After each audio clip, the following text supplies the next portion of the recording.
Evidence for God. Archaeological and written records. Number 1. James ossuary. In 2002, an ossuary, which was a box constructed to hold the bones of the dead after decomposition, was discovered with the Aramaic inscription, James, son of Joseph, brother of Jesus. During the period of ossuary practice, from about 20 BC to 70 AD, it was common to mention all three names, but rarely was the deceased's brother mentioned, unless that brother was noteworthy. This is one of the earliest artifacts confirming the existence of Jesus of Nazareth. Number 2.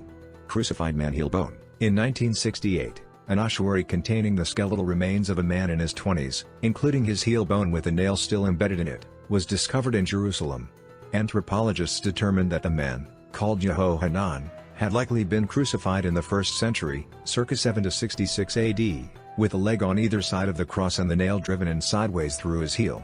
This discovery confirms the description of Jesus' crucifixion in Scripture and that the method of crucifixion even existed, which had been disputed by many skeptics. Number 3. Pilate stone. In 1961, a limestone block originating from a temple dating to 26 to 36 AD, with a Latin inscription, Pontius Pilate, prefect of Judea, was discovered in a Roman city. The Pilate stone confirms the biblical description of Pontius Pilate, the man who sentenced Jesus to be crucified. Number 4.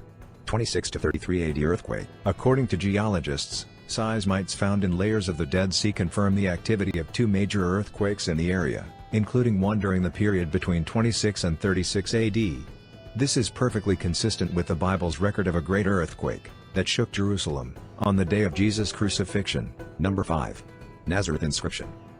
In 1878, a marble slab inscribed with an edict of Caesar, dating to the reign of Claudius, 41 to 54 AD, was discovered in Nazareth. It pronounced the death penalty in Israel for anyone caught moving bodies from tombs like Jesus's.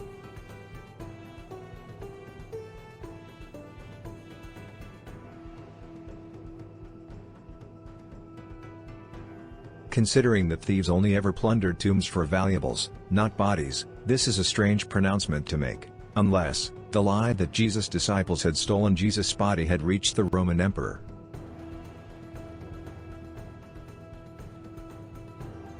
Number 6. Alexamenos graffito. In 1857, ancient graffiti was discovered on a wall in Rome.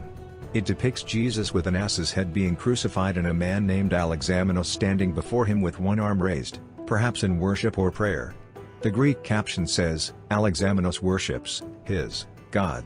Dating from 50 to 250 AD, this crude sketch, intended to mock Jesus and Christianity, not only confirms the crucifixion of Jesus but also his resurrection, since early Christians wouldn't have worshipped Jesus as God if he was still dead and decaying in Jerusalem. Number 7. Non-Christian writings. Jesus' life, death, and resurrection is also confirmed in the writings of numerous ancient secular historians, who simply tell the facts without any religious devotion to them. For example, Josephus wrote around 93 AD, and when Pilate, at the suggestion of the principal men among us, had condemned him to the cross, those that loved him at the first did not forsake him, and the tribe of Christians, so named from him, are not extinct at this day.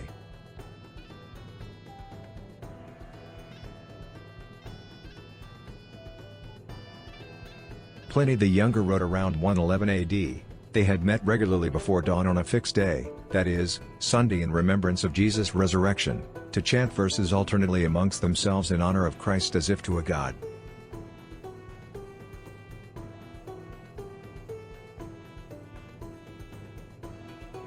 And Origen quotes Phlegon, another historian, from his Chronicle of History written around 140 AD.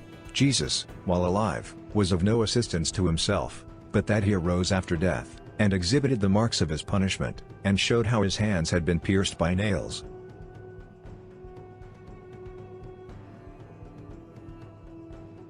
He also mentions the darkness and earthquake at Christ's crucifixion, which Phlegon identified the exact year and time of day of.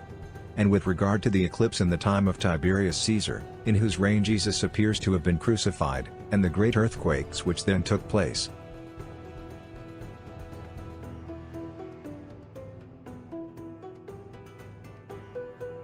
And there are many more archaeological discoveries, as well as dozens of ancient Christian writings.